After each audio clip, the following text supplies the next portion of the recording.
할렐루야, 주는 그리스도시요 살아계신 하나님의 아들이니이다. 오늘도 새날을 주신 하나님을 찬양합니다.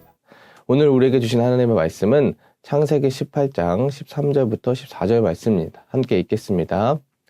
여호와께서 아브라함에게 이르시되 사라가 왜 웃으며 이르기를 내가 늙었거늘 어떻게 아들을 낳으리요 하느냐. 여호와께 능하지 못한 일이 있겠느냐. 기한이 이를 때에 내가 내게로 돌아오리니 사라에게 아들이 있으리라. 아멘.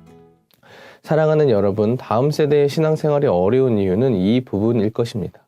우리가 처한 현실을 현실 그대로만 본다는 거예요. 현실을 믿음으로 해석하지 못하는 것이 어떻게 보면 다음 세대의 큰 어려움일 것입니다.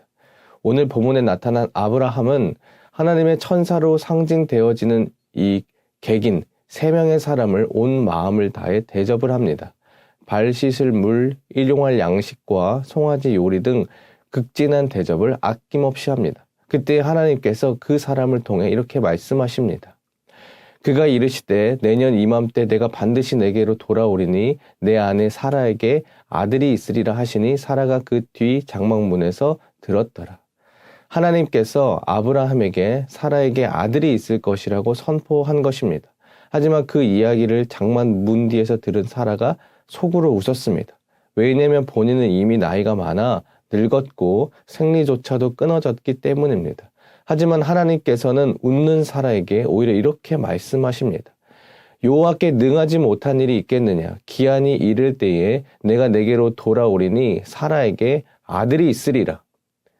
반드시 사라에게 아들이 있을 것이라는 거예요. 왜냐하면 그 일을 행하시는 분은 바로 여호와 하나님이시기 때문입니다. 여러분, 우리는 하나님을 믿는다고 하지만 정작 우리의 현실의 벽을 넘어서는 자꾸 생각하려고 하지 않습니다. 왜냐하면 그런 생각들을 하다가 결론적으로 이루어지지 못하는 것을 보고 마음이 어렵고 시험될까봐 두렵기 때문입니다. 그래서 사라처럼 웃거나 아예 믿지 못하는 경우인 것입니다. 여러분, 하나님을 하나님답게 믿는다면 생리가 끊어진 사라가 아들을 낳는 것은 우스운 일이 되는 것입니다. 그렇게 오늘 하나님께서 주신 말씀을 통해서 마음에 새기고자 하는 것은 이것입니다. 현실을 살되 현실 가운데 새 일을 행하신 하나님을 바라보며 살아가는 것입니다. 하나님의 사람이 하나님을 소망하지 않고 사는 것만큼 비참한 것이 없습니다. 현실이 답답하신가요? 오늘 하루 아침부터 눈물이 왈칵 쏟고 싶을 만큼 힘이 드시나요? 여러분의 인생의 주인이신 진정한 목자이신 하나님을 바라보세요. 하나님께서 우리에게 말씀하십니다. 여호와께서 능하지 못한 일이 있겠느냐.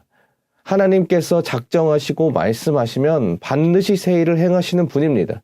현실에 갇혀 살지 마십시오. 현실을 뛰어넘어 일하실 하나님을 소망하십시오. 하나님께서 일하실 우리의 삶을 기대하십시오.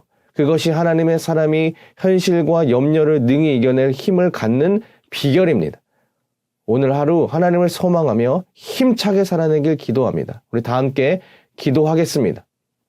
하나님 아버지, 오늘 이 아침 불가능을 가능케 하실 무에서 유로 창조하실 하나님을 소망합니다. 하나님을 믿습니다. 우리가 현실에 갇혀 단순히 내 앞길이 열어가는 정도만 소망하지 말게 하여 주시고 나의 삶 전부를 영광의 길로 인도하실 하나님을 소망하게 하여 주시옵소서. 언제나 주님을 의지하게 하여 주시고 주님만 소망하게 하여 주시옵소서. 하나님 아버지 감사합니다. 예수님의 이름으로 기도합니다. 아멘.